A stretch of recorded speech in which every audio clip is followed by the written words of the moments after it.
No. Everyone? I continue to be disappointed as regards this interest that we're seeing in a topic that is so very critical. However, we're here and we must do what we are here to do, just to discuss the whole issue of biosafety and biotechnology. As Mr. Lynch would have said, I am the legal consultant engaged by the government on this project. So I want you to get a very clear sense of as to what my responsibilities are. Now, Mr. Lynch would have talked in great details about the policy itself. My task is really to help to come up with a regulatory framework for the policy to operate. In short, the law that allows this policy to be operational in its benefits. Right? So by way of objective, I have been given the responsibility of trying to ensure that laws are developed relative to biosafety and biotechnology, which are in keeping with the Cartagena Protocol, which spell out in great detail how the administrative system works, how it will be managed, how it functions, and some of the other committees which will flow out of the administrative system. So such laws must clearly outline the procedure for moving genetically modified organisms and living modified organisms across national borders, in addition to importation. Laws which focus on the administrative procedures for lodging, processing, and storing information related to applications and evaluation for importing and exporting GMOs and LMOs. Develop laws which focus on regulation and the use of GMOs and LMOs with particular attention to the implications for human health and the effect on the environment. To develop laws outlining how the use of GMOs and LMOs will be monitored, and draft laws outlining the possible penalties, punishment for breaches. Alright?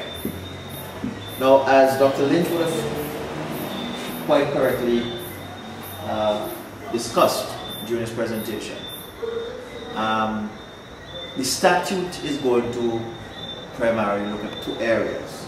The first being how the administrative board works. Alright? Now, let me point out that that piece of the draft bill that you have, for those of you who would have had access to the draft bill, that was created, I think, in 2007. Naturally, there would have been some developments on that from that point. What is being proposed now, as Dr. Linford showed you, is that we are thinking of having an administrative office, which is going to be housed at the Bureau of Standards. And from there are some other subcommittees. So let us begin from right, because as I said, this is really meant to be a consultation, and we are, as far as possible, trying to include your contributions in terms of what the final piece of legislation looks like. Alright? Now, what is being proposed currently is that we're going to have some key positions on that board. Among them being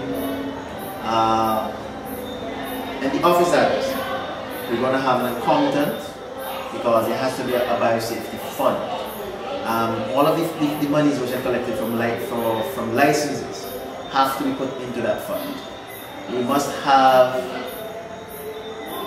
a legal consultant on the board for obvious reasons. Right? There are going to be issues where matters of law are up for debate, and it does make sense to ensure that you engage your services of a lawyer. Now, here's where we want to begin our discussion. What other professionals do you think ought to be represented on that very important board, or be a part of that biosafety office? Right? We know for a fact that we need lawyers. We obviously will need somebody trained in the company. What other specialists do you think ought to feature on as a part of the biosafety office? So here's where we want to start to engage in terms of looking at the composition of the biosafety board itself. In some of the other consultations that we've had, people naturally recognize the importance of having representative from both the Ministry of Agriculture and the Ministry of Health. Some people have talked about ensuring that other members of civil society are represented. Some of the farmer groups recognize the role that farmers ought to play on such a board. What are your thoughts in terms of how this board should be constituted?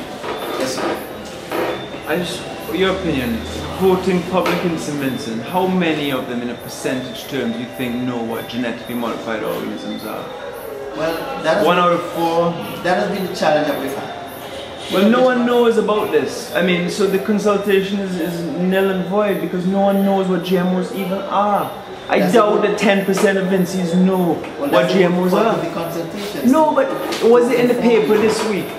Was this issue and these meetings this week, were they in Friday's paper? I read Friday's paper, I didn't see any mention of it. So if you're trying to mobilize Vincentians and you don't have it in our newspapers, come on, you don't really want to mobilize Vincentians. If it's not in the newspapers, how are you getting people out? I can't comment on the advertisement. We had put out through the communications office at the Ministry of Health. They would have put out public service announcements, they would have put out advertisements on the radio, they were supposed to do it for the television. But I only read the newspaper, so as someone who reads the newspaper doesn't have a television, you know what I mean? If you want people to know about GMOs, you could get the word out there. I'm sure you all have the capacity to get the word out there. What are GMOs? What are the risks? What are the benefits? And let people decide. This is, I mean, come on guys. This is a farce, man. As I indicated, probably there will be need to intensify the public education. But since from the first part of the project, they would have done a lot in terms of having a message out there. How much of it, you probably would be correct in that an assessment needs to be done and probably were not done at that juncture to indicate how population-wise, what percentage would sensitized to this issue, right? Sure. So the thing here is that what I can recall at that phase, they had quite a bit of publicity on it. Okay, there was a lot, and the proposal here is to again create the awareness and sensitization. Okay, the bill is to be passed in June, is what you're saying? The project, this part of the project should be completed in June. And Mr. Jones, as a lawyer, right? Like, do you think it's a democratic process when, let's say, 10% of the population might know what GMOs are? Okay, let me tell you my personal position on this. I am in agreement with you that a lot more needs to be done in terms of getting the word out. But as I said, that falls outside of my domain. That is the Ministry of Health's responsibility to make sure that it's properly advertised. And I would really not like to see this thing proceed and more Vincentians do not have the chance to make a difference. That's my personal opinion. That's how I feel. I mean, if Vincentians know and they say, yeah, bring it on, then that's fine. But what I feel right now is Vincentians don't know. All the Vincentians I talk to, they don't know what GM are. They have no idea. You know what I mean? They just don't know. So to talk about biosafety, they don't even know what, they don't know that it relates to GMs. I mean, you know, it's misleading, I mean, in a lot of ways.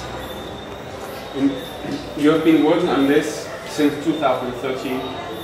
No, 2007 it was drafted. Well, we weren't about that initially. The frameworks have been developed around that time. So, so for 2000 and what was you saying? Seven?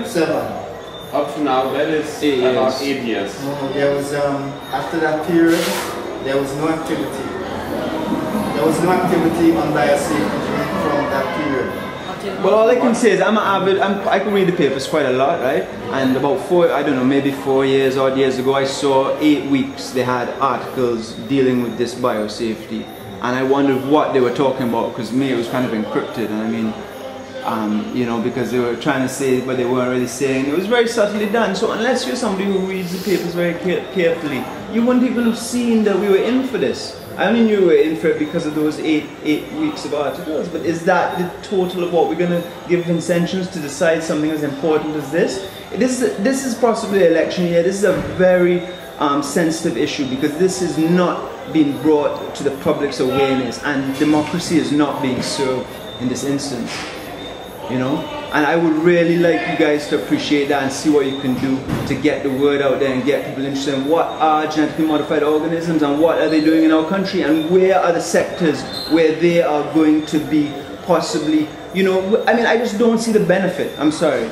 You know what I mean? You mentioned Ghana, right? Well, right now there's a group in Ghana that's suing the government because they're saying that they brought in GMOs into the country unconstitutionally because they didn't have the support of the people, right? So that's going on right now. There's a case going on in Ghana concerning that, right? And the thing is that they're bringing BT cowpeas into Ghana. The whole of West Africa uses cowpeas, right? So now when those BT cowpeas go into West Africa and they cross-pollinate with the rest of the cowpeas, they lose their strain of cowpeas. You know, I mean, come on, this is a disaster. Like, and you know, then they become dependent on buying the seed the next year from this company. And we've already seen what happened in India when there are 300,000 farmers with the BT cotton have committed suicide, and they've directly related it to the fact that they cannot afford to pay for the seed and the chemicals to grow these GM crops. You have 96% of all cotton now in the world is BT cotton. You know? So you've taken all that seed away from farmers. They don't have an option, so they either kill themselves, they can't feed their family. I mean, come on, this is not something that I think if Vincentians know about this is not something they're going to accept. And I really think that you guys owe it to Vincentians to get more word out there about this. You know what I mean? Let's educate Vincentians, you know, about what are GMOs and what real benefit can they have for us.